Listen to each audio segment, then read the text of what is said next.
The same New Agers who call for peace, love, harmony, and world unity, when confronted with separatists, for example, fundamentalist Christians, you start to see a darker side to them. They do not appreciate people who will not adopt their New Age views. For example, a major New Age figure, David Spangler, who was in a group known as Planetary Citizens, which was a UN group, stated something to the effect of, we can take all the marshmallows, all the scriptures, all the tablets, and have a jolly good bonfire. So essentially, he's promoting the abolition of these faiths. Similarly, Maharishi Mahesh Yogi, the influential New Age guru sought out by the Beatles, stated, quote, "There has not been and there will not be a place for the unfit. The fit will lead, and if the unfit are not coming along, there is no place for them. In the place where light dominates, there is no place for darkness." See, in his thinking, the fit are the New Agers, and the unfit are those who do not adopt the New Age beliefs. People who are, for example, fundamentalist Christians, Jews, people like this. So essentially, you see a lot of intolerance within the New Age movement. It's not all nice and dandy with these people. You know, they have the mask, they have the appearance of peace, love, harmony, but in their writings, they do come out and say that there is no place for Christians and people who do not accept their beliefs. In the book of Co-Creation, New Age leader Barbara Marx Hubbard states, quote, "Out of the full spectrum of human personality, 1/4 is electing to transcend, 1/4 is resistant to election. They are unattracted by life ever evolving. Now as we approach the quantum shift from creature human to co-creative human, the destructive 1/4 must be eliminated from the social body. Fortunately, you, dearly beloveds, are not responsible for this act. We are.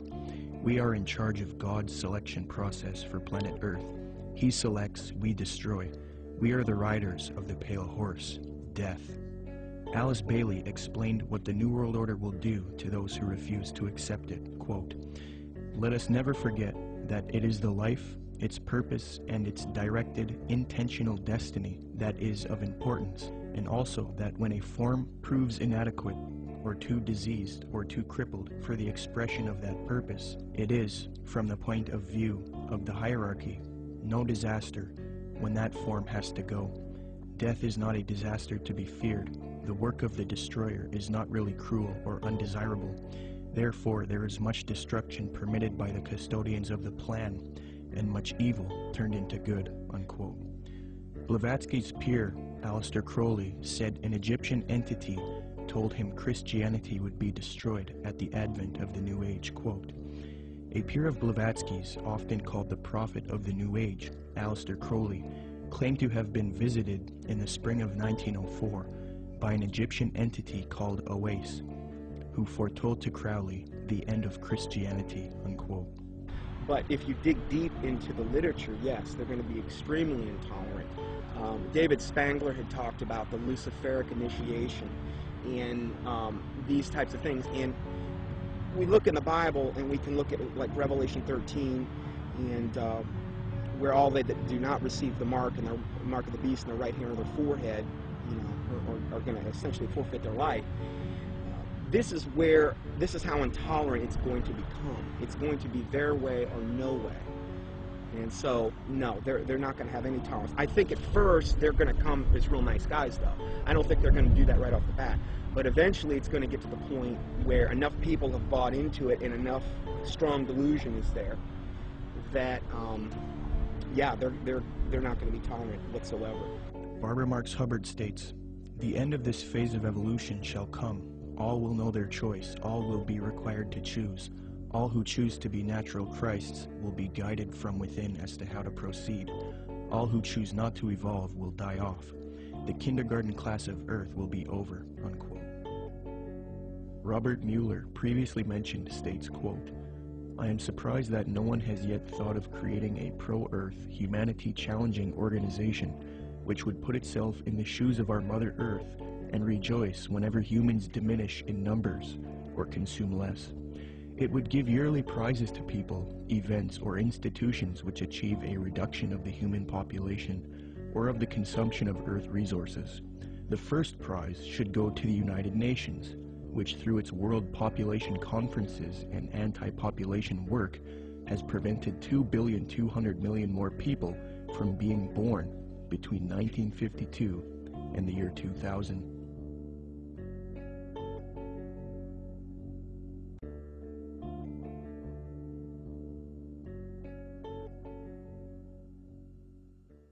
The more you look into where the 2012 ideas originated, and honestly, most of the 2012 theories are relatively new, that is, people attaching significance to the fact that the Mayan calendar ends.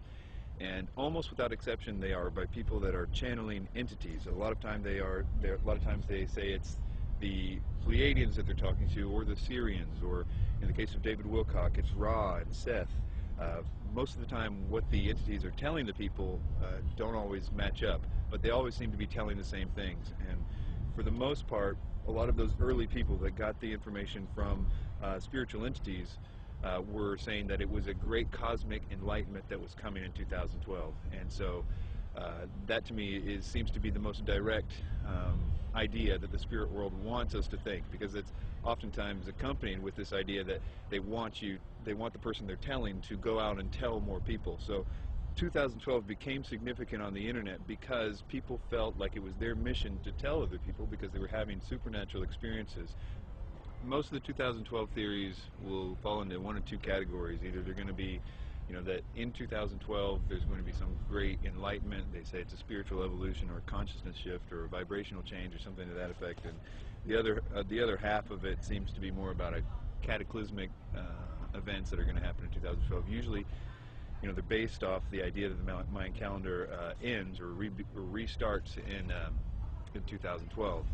2012 is being pushed on the public through books, documentaries, speakers, and even major motion pictures. We are meant to believe that December 21st, 2012 will either be a catastrophe for humanity or a time when there is a consciousness enlightenment and a world shift, a time when humanity evolves. However, when you consult the scholars who study the Mayan calendar, they don't seem to support these views at all. University of Florida anthropologist Susan Gillespie says the 2012 phenomena comes from the media and from other people making use of the Maya past to fulfill agendas that are really their own. Despite the publicity generated by the 2012 date, Susan Milbrath, curator at Latin American Art and Archaeology at the Florida Museum of Natural History, stated that, quote, "We, the archaeological community, have no record or knowledge that the Maya would think the world would come to an end in 2012.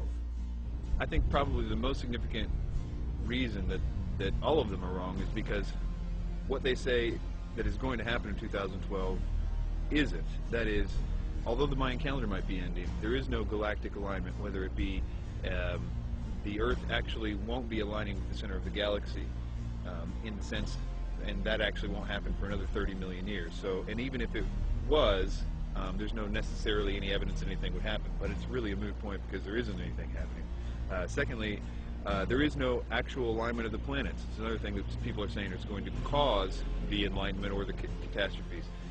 And this goes on and on. It's the same thing with the solar flares. It's the same thing with Planet X or Nibiru, or all those things aren't happening. And it's very interesting how you actually can go point by point and find out that each one of those supposed catalysts aren't true. Sandra Noble, Executive Director of the Foundation for the Advancement of Mesoamerican Studies in Crystal River, Florida, states, "To render December 21st, 2012 as a doomsday event or a moment of cosmic shifting," she says, "is a complete fabrication and a chance for a lot of people to cash in," unquote. Many people are indeed cashing in because of the 2012 hysteria, but the reason 2012 is being pushed on the public so much is because it is in 2012 when the elite occultists and the New Age advocates plan to usher in the Age of Aquarius one-world system.